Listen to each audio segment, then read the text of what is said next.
Welcome to IQ channel. పశ్చిమ గోదావరి జిల్లా పాలకుల నియోజకవర్గం నుండి తెలుగుదేశం కూటమి అభ్యర్థి సిట్టింగ్ ఎమ్మెల్యే నిమ్మల రామానాయుడు బరిలో ఉన్నారు. నిమ్మల రామానాయుడు నియోజకవర్గ 4 దిక్కుల్ని తన పార్టీ శ్రేణులను, జన సైనికులను, వీర మహిళలతో అన్ని వర్గాల ప్రజలను కలుపుకుని భారీ ఎత్తున నియోజకవర్గ ప్రజల ముందుకు వెళ్తున్నారు.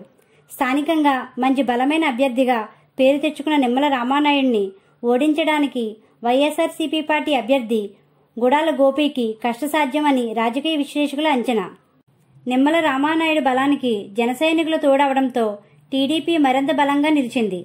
జన సైనికులు, వీర మహిళలు కూటమి అభ్యర్థి రామానాయుడికి విజయం చేకూర్చి విజయాన్ని పవన్ కళ్యాణ్కి అంకితం చేసే దిశలో ఉన్నారు. పాలకుల నియోజకవర్గ స్థానికులు, యువత 55% రామానాయుడు వైపు ఆసక్తి చూపుతున్నారని సమాచారం.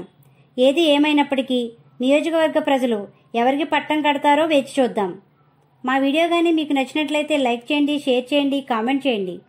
ఇలాంటి మరెన్నో వీడియోస్ కోసం మా ఛానల్ ఇప్పుడే సబ్స్క్రైబ్ చేయండి.